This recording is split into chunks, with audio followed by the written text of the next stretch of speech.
ஜெபம் செய்யோம். ஆண்டவரே கர்த்தாவே, நீர் பேசப் போகிறீர் கர்த்தாவே.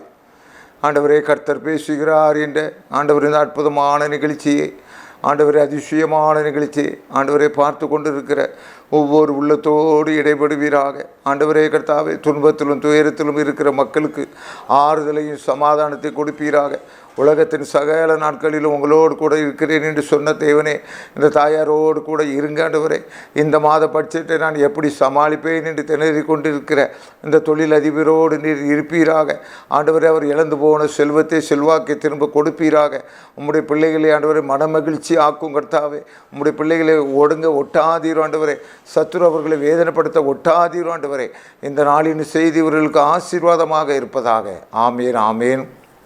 கர்த்தருக்கு பிரியமானவர்களே, அபிகாயிலும் அமைத்த உயிலும், அபிகாயிலும் அமைத்த உயிலும். ஆம் கர்த்தருக்கு பிரியமானவர்களே, நம்முடைய வாழ்க்கையிலே நாம் எப்பேற்பட்ட சூழ்நிலை இருந்தாலும் சரி, ஒரு வருங்காலத்தை பற்றி தான ஒரு தீர்மானங்கள் சரியாக இருக்க வேண்டும்.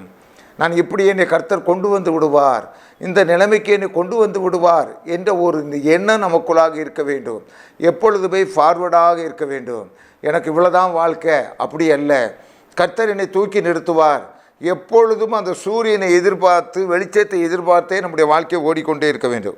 1 சாமுவேல் 25:30-31. கர்த்தர் உம்மை குறித்து சொன்ன நன்மையின்படியெல்லாம் இனி என் ஆண்டவனுக்கு செய்து இஸ்ரவேலுக்கு அதிபதியாக உம்மை நியமிக்கும் போது நீர் விருதாவாய் இரத்த சிந்தாமலும் என் ஆண்டவனாகிய நீர் பழி வாங்காமல் இருந்தது உண்டானால், அப்பொழுது என் ஆண்டவனாகிய நீர் உமக்கு துன்பம் வராது, மன இடரலும் வராது. கர்த்தர் என் ஆண்டவனுக்கு நன்மை செய்யும்போது உம்முடைய அடியாளை நினைப்பீராக என்றால். 35. அவள் தனக்கு கொண்டு வந்து தாவீது அவள் கையிலே வாங்கி கொண்டு அவளை பார்த்து, நீ சமாதானத்தோடு உன் வீட்டுக்கு போ, இதோ நான் உன் சொல்லை கேட்டு உன் முகத்தை பார்த்து இப்படி செய்தேன் என்றால். அருமையானவர்களே, இந்த அபிகாயில் அமைத்த உயில் எப்படிப்பட்டதாக இருந்தது என்றால், சரியான நாபால் என்கிறவனிடத்தில் சிக்கி தவித்து கொண்டிருக்கிறாள் ஒரு குடிகாரன். இந்த பெண் அழகு உள்ளவள், அறிவு உள்ளவள். இவங்கிட்ட சூழ்நிலையின் காரணமாக மாட்டிக்கொண்டு இருக்கிறாள். இப்பொழுது திடீரென இவளுக்கு தாவீதுடைய ஒரு அறிமுகம், தாவீதுடைய ஒரு சரித்திரம் இவருடைய காதலை எட்டுகிறது. ஆகவே ஒரு சந்தர்ப்பம் கிடைக்கிறது. இப்பொழுது இந்த குடும்பத்தை நிர்மூலம் பண்ண வேண்டும் என்று தாவீது ஒரு பக்கம் வந்து கொண்டிருக்கிறான். அதே நேரத்தில் அபிகாயில் அவனை சந்திப்பதற்கு விரைந்து செல்லுகின்றாள். ஏன்னால் அவனை பற்றி அவ்வளவு தூரம் ஒர்க்கர்ஸுகள் அவன் இடத்துல சொல்லிட்டாங்க. ஆகவே இப்பொழுது தாவீதை அப்படியே தூக்குகிறாள். இப்பொழுது அவனுடைய நிலைமை, தாவீதுடைய நிலைமை, இவளிடத்திலே யாகசம் கேட்டு தன்னுடைய ஜீவனத்தை நடத்துவதற்காக அனுப்பின ஆட்கள், அந்த சூழ்நிலையில் அவர் இருக்கிறார். ஆனால் இவள் அந்த நேரத்திலேயே அவனை பார்த்து ஒரு கணித்து விட்டால், நீர் நிச்சயமாக ராஜாவாக இருப்பீர். அப்பொழுது இந்த ஏழை அடியாளை நினைத்தருளுங்க, எங்கேயோ போயிட்டா பாருங்க. அபிகாயிலும் அமைத்த உயிலும். அவள் நம்முடைய வாழ்க்கை இவ்வளோதான், இந்த குடிகாரங்கிட்ட நம்ம மாட்டிக்கிட்டோம்னு நினைக்கல. அடுத்த ஸ்டெப்புக்கு உடனே போயிட்டாயா, நீ ராஜாவாக இருப்பீர். அப்பொழுது இந்த ஏழை அடியாளுக்கு நன்மையை நினைத்தருளுங்கன்னு போட்டாயா ஒரு போடு. உடனே தாவீது அங்கே விழுந்துட்டார். அந்த ஒரு பாயிண்டில் அப்படியே விழுந்துட்டார். தாவீது சொன்னார், இன்னைக்கு பார்த்து மூஞ்ச பார்த்து இப்படி நான் விட்டுட்டு போகிறேன்ப்பா. பிடிச்சிட்டாயா, தாவீதுடைய இருதயத்தில் வார்த்தையை போட்டு பிடிச்சிட்டா.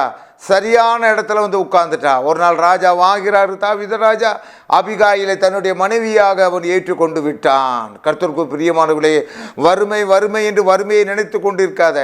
எப்பொழுது விடியும், எப்பொழுது ஆண்டவர் வாசலை தட்டுவார், எப்பொழுது நம்முடைய வீட்டில் பணம் வரும், எப்பொழுது இந்த வியாதி நீங்கி போகும். நிச்சயமாக என்னுடைய வியாதி நீங்கிரும், என்னுடைய சுகர் ஓடிடும். என்னுடைய நிலைமை இது அல்ல, நான் மாறும், என்னுடைய சந்ததி ஆசீர்வாதமாக இருக்கும். நான் கர்த்தரை தேடுவேன், அவருடைய ஆலயத்தை விட்டு பின்வாங்கவே மாட்டேன். ஒரு உயர்ந்த எண்ணம், உன்னத எண்ணம் உனக்குள்ளாக இருந்து கொண்டே இருக்க வேண்டும். நீ இப்பொழுது இருக்கிறதை காட்டிலும் 1000 மடங்கு தேவன் உன்னை பெருக செய்வார். எப்படி? இப்போது இருக்கிறதை காட்டிலும். அப்போ இப்போ உனக்கு நிலைமை கொஞ்சம் சரியில்லைனாலும், இந்த நிலைமையில் நான் இருக்க மாட்டேன். யார் வந்திருக்கிறா, இவங்களை கர்த்தர் அனுப்பியிருப்பாரோ, ஒருவேளை நம்முடைய வறுமை தீர்வதற்காக, என்னுடைய ஒரு வரன் வருவதற்காக இவர்களை அனுப்பியிருப்பார்களோ.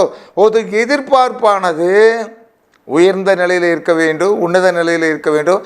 கர்த்தர் நிச்சயமாக இந்த காரியத்தை நிறைவேற்றி தருவார் என்று விசுவாசி. அபிகாயில் விசுவாசித்தாள்.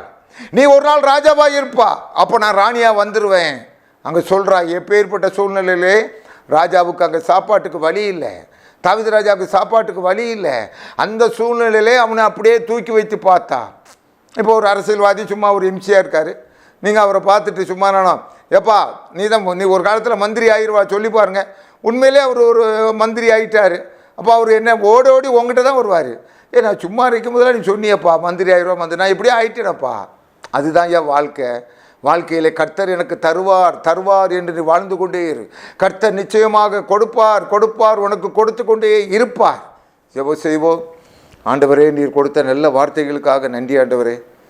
நானோ ஜீவனுள்ளோர் தேசத்திலே நன்மையை காண்பேன் என்று விசுவாசியாக இருந்தால் கெட்டு போயிருப்பேன் ஆண்டவரே. அதே மாதிரி கர்த்தாவே, நாங்கள் ஒவ்வொரு நாளிலும் நீர் எங்களுக்கு மாற்றத்தை கொடுப்பீர் ஆண்டவர், வளர்ச்சியை கொடுப்பீர், ஆசீர்வாதத்தை கொடுப்பீர் என்று நாங்கள் விசுவாசிக்க வேண்டும் ஆண்டவரே.